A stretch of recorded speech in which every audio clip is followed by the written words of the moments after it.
can do some pretty cool things with oak. It hinges pretty well. So this lead has some weight this way, right? If I just take it straight down the way it kind of wants to go, it'll wreck a lot of limbs. But there's a hole out this way, and if I hold wood over here, actually I'll cut up here. Oh, there's a bad spot. Oh, maybe I'll trim this off so that it's not an anchor grabbing stuff. And I'll cut back here, and I bet I can get it to swing out this way. And I'll share that with you, and if it doesn't work, then it doesn't really matter, and I'll still share it. I'm gonna put you right over here.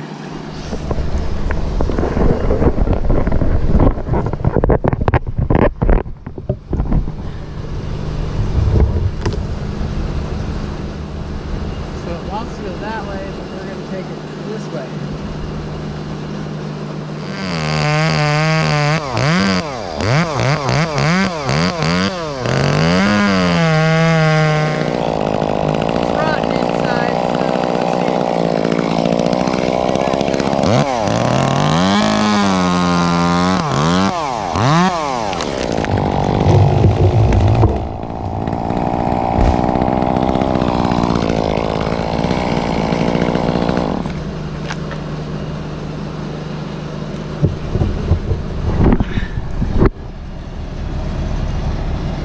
Went on a little bit of a ride, not too bad, but look, see where it's been rubbing on that one for years, but everything is still there. So it worked despite this terrible wood. I had a little bit of a Dutchman here to help it set, and then like that. Okay, so check this one out. I'm just a little ways over from where I was. I was up in there where that tipped that one out. Now I'm over here. This whole big honking top right here, it's got a fair amount of lean, and so I have a choice to make. If you're cutting with a small saw, then you can't cut as fast, and so you have to take precautions against barber chair falling a leaner. And the reason I say that is because this thing goes out toward that fir tree over there, and I could go straight with the lean toward the fir tree, and there would be some brush on either side of it probably, but it wouldn't really do anything to the fir tree. Or I could be a hero and take the whole thing this way a little bit. But when you do that, you're waiting on hinge wood. And when you're waiting on hinge wood on a leaner, you can suddenly get the, you know? So the safest cut here is to make a face cut the way that it leans, not a very deep one. And then cut in on the sides, or do a bore cut, which I don't need to do that here. Cut in on the sides and then remove that wood on the side, and then take it the way it leans. I'm not sure what I'm gonna do yet.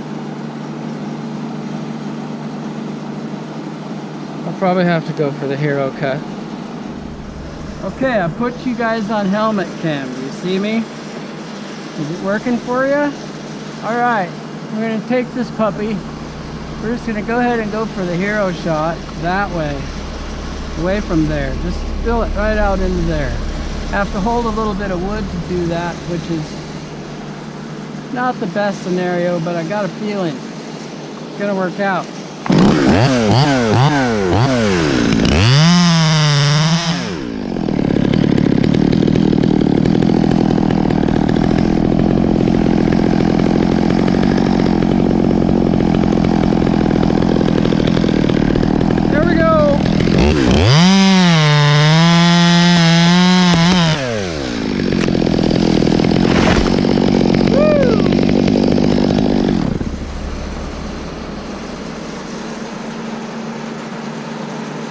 I don't know if you guys in the audience noticed, but I kept cutting as it was going because it was going right away, which means keep cutting because you got a lot of wood between here and where it starts to go, which is the type of scenario where you get the split.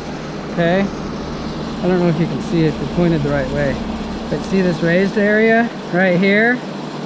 That was pulling out of the tree and as I was cutting it. But look, instead of there, it's there. Perfect, love it.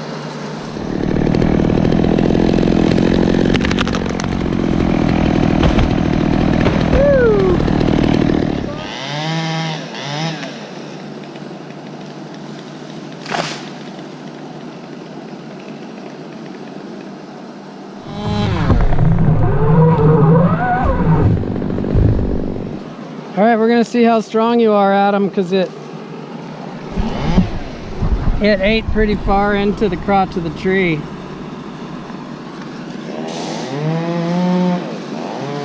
Whoa, Adam. What a stud. Whoopsie, sorry about that.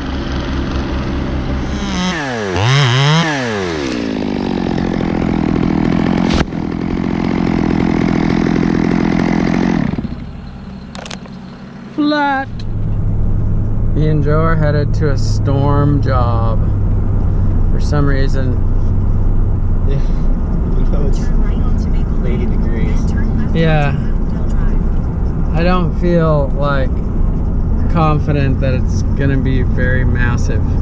For some reason, I don't know why. Maybe it's the nice weather. We've been on the same job for 7 days.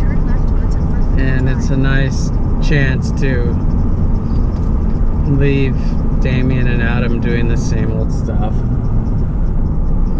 I could never work in a factory. I could never punch a clock and just idle my time away until death, just going to the same place every day. You'd think a guy like me couldn't handle marriage then, but yeah, I guess I can, maybe, probably. Yeah, I can. It's amazing how my senses don't fail me.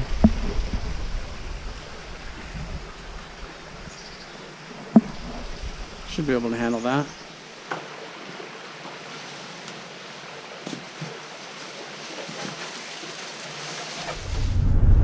$120, no cleanup. Now back to our 8-day project. Look at this oak tree that Joe climbed. I mean, it's just so messed up, like all the way up, all the way to the top. It was all screwed up, and it was like over that fence. It was way out there. So was that big tree. Anyway, I'm gonna follow this and try to hit those empty oil jugs out there. Might be a little challenging because there's no real holding wood. I'll have to high stump. I don't know why the guy wants to keep this fir tree, but anyway, whatever. We're gonna follow this and I'll maybe high stump it and bounce it out here a bit. I'll try to protect this root. Try to hit those oil jugs for fun, you know, for fun.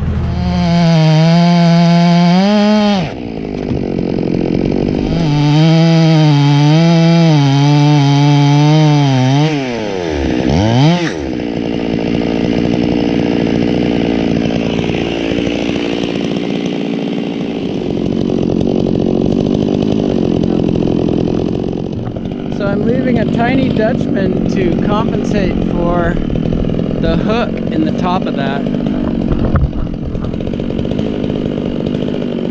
See how it hooks to the right? And you know, we're doing this one, you know, you don't make your notch and then move your target. You put your target first, then make your notch. Otherwise you're cheating. So it looks like from here that I'm I'm missing to the right of it.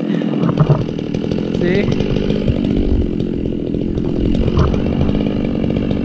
But I think it'll be okay because it hooks out that way. I should be able to contact these jugs just fine. I'm gonna set you guys right here.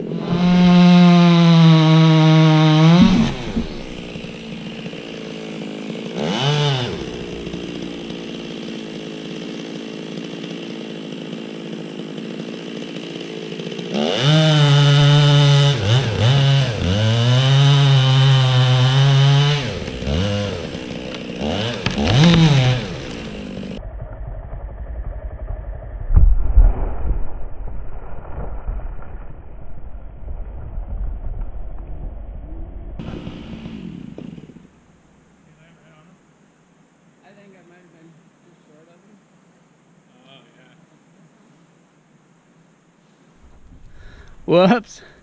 Well, I had my windage pretty good, but that high stump shortened it up enough to miss the jugs.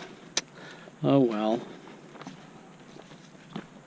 Look what it did to my protector. I have a log here to protect this root. See if this thing did its job. Oh yeah, I'd say so. Ta-da! Check out how the decayed side is just garbage for holding wood. Thank you so much.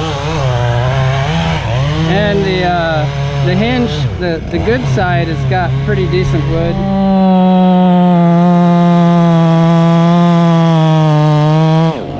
Modified exhaust. Start a fire with it. That's why we got rules in Oregon.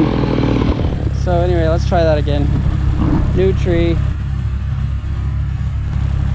This time we're gonna pull it with the Vermeer because it leans the other way.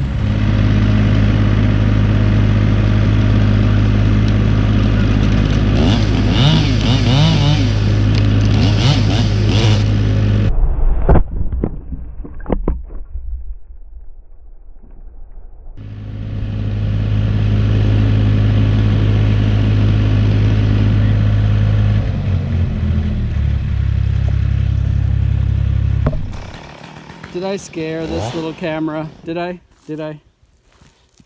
Were you scared? Were you scared, YouTube?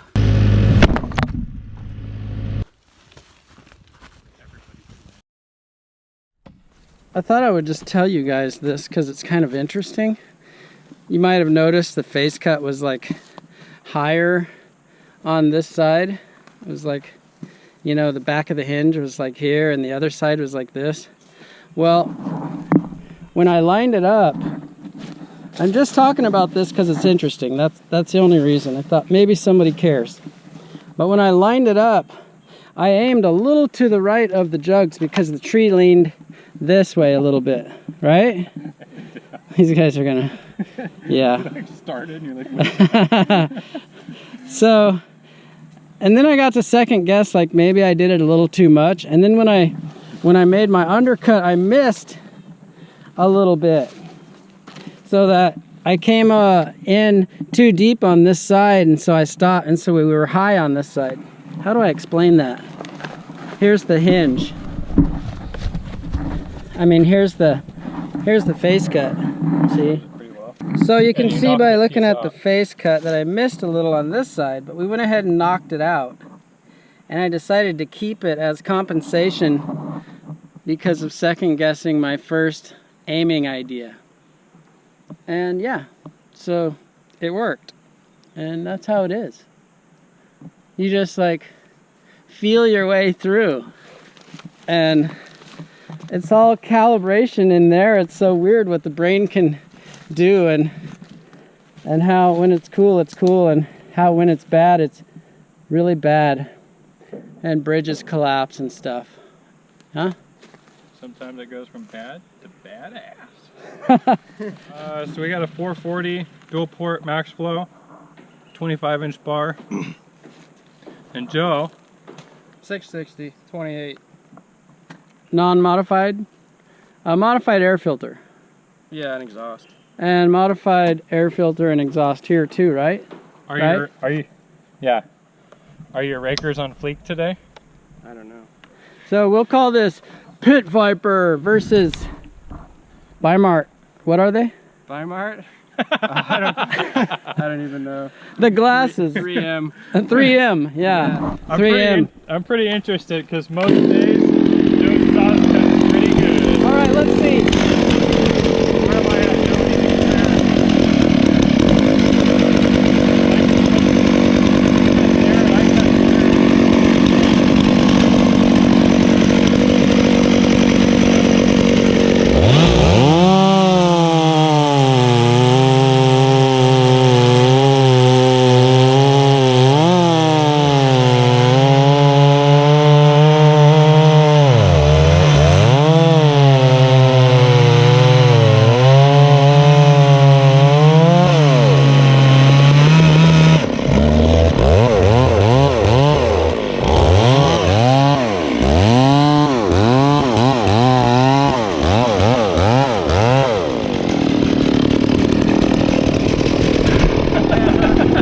Okay, they started pinching, so we're gonna have to do this again with a piece of wood off the ground. Bring the Vermeer over. So there was some information that came to light. The Pit Viper crew was cheating. What? Yeah. Turns out he just filed his chain because he needs an advantage. And me and Joe have cut every dirty stump on the whole lot with our saws. But we're gonna go ahead. We're gonna go ahead and take you up on that with our Dole chains. Okay. Oh yeah.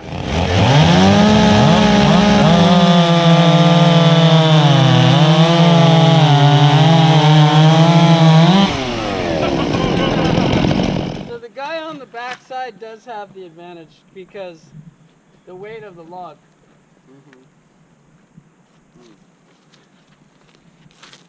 Okay, just forget you saw that. Okay, here's another one. This banana log. Sometimes banana-shaped logs can do incredible dynamic bananaramic action when they hit the ground. And I was originally going to go between the madrone stump here and the pump house, but this thing has such crazy that it would just go whap like that. Wouldn't be good. We'd have to butt tie the stump with some mean rope.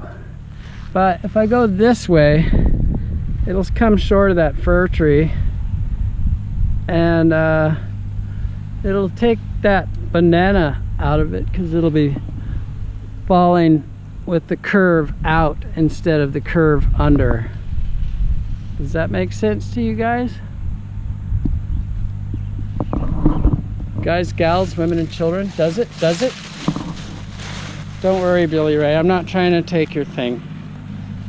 I just find you quite colorful and often think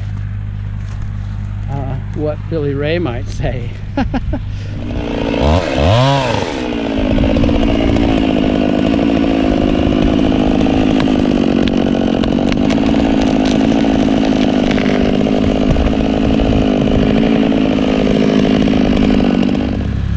Small oak tree over the pump house.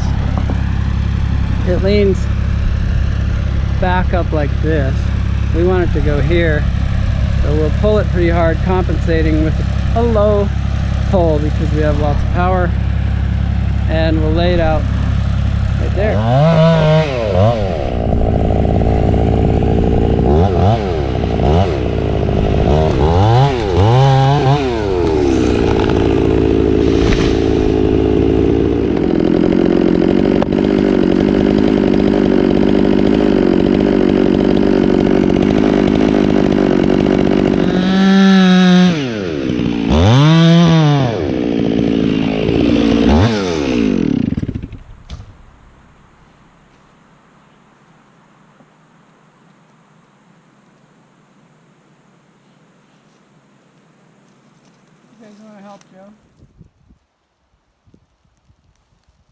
Popo.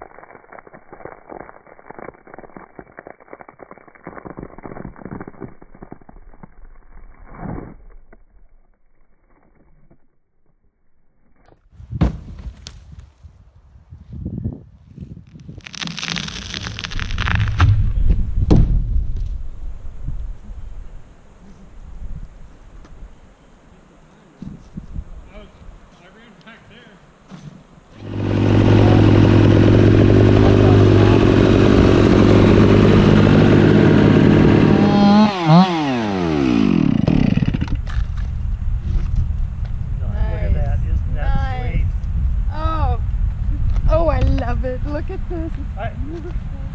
Oh my goodness. You bet you do. Oh my goodness. Is it Oh, sweet? I love it. I love I it. can probably correct it a little bit. I love it. Oh, they're nice. Oh well, come on, look at where we live. Oh, my it sure goodness. beats store furniture. Oh, no kidding.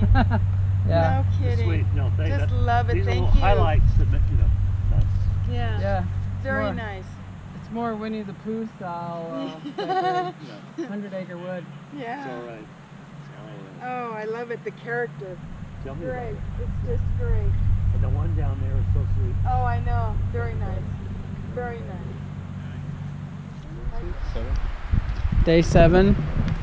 This is what I think it's Damien day looks 7. like every day. Pretty much. So RDO equipment showed up. Who are these guys? I'm Trevor with Vermeer. Trevor with Vermeer. Sean with RDO, Northwest Territory of Oregon. Awesome. So Vermeer, this is you're doing Brett's job, or Yep, you got what Brett was doing. Yep. Yep. Right on. Nice to meet you. Nice to meet you too. So yeah, they're gonna help us because they do that. And that's a wrap for the day. Well, maybe we'll show a little bit of log loading or something. Anyway, a big job. Like 69 trees came out of here. 70.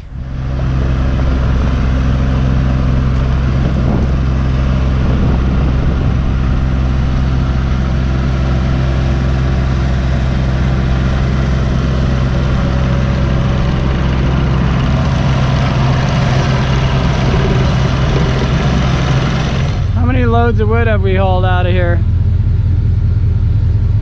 Probably more than you can count. Probably like 20. Probably 20. We've had a lot. I haven't even seen where that pile is at the neighbor's house.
It's been exactly a week since we've had this one.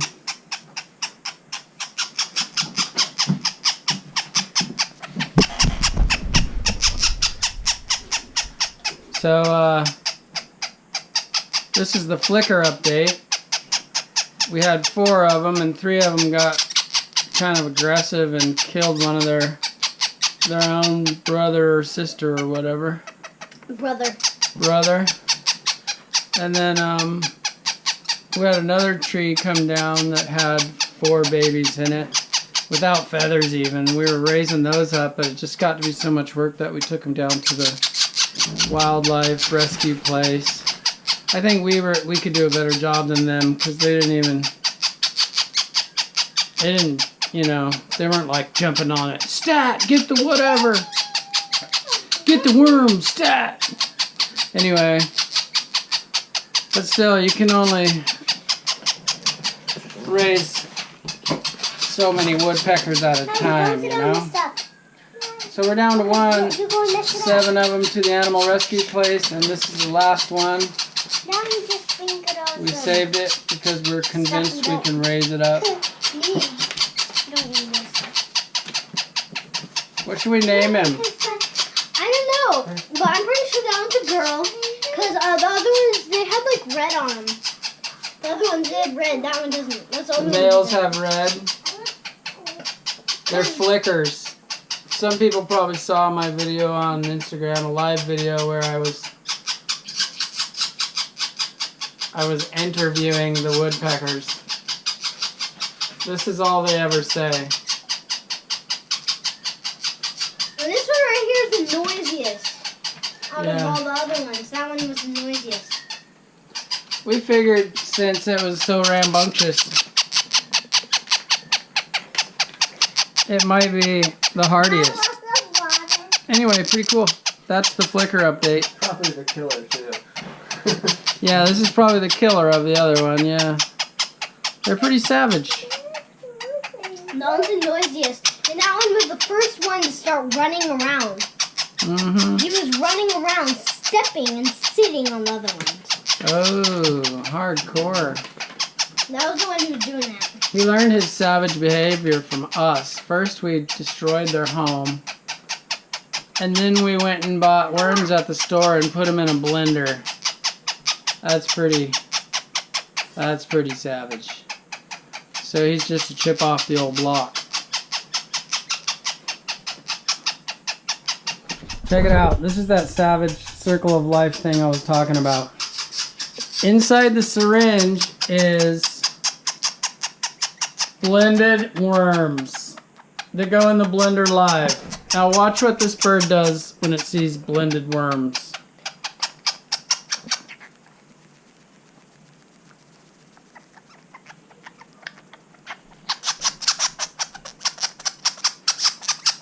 Okay, that's enough. He'll eat them all day. It seems like he just never shuts up, just always wants more. This bird would probably get too fat to fly. See, he's all, feed me. Hey, bro, are you my mother?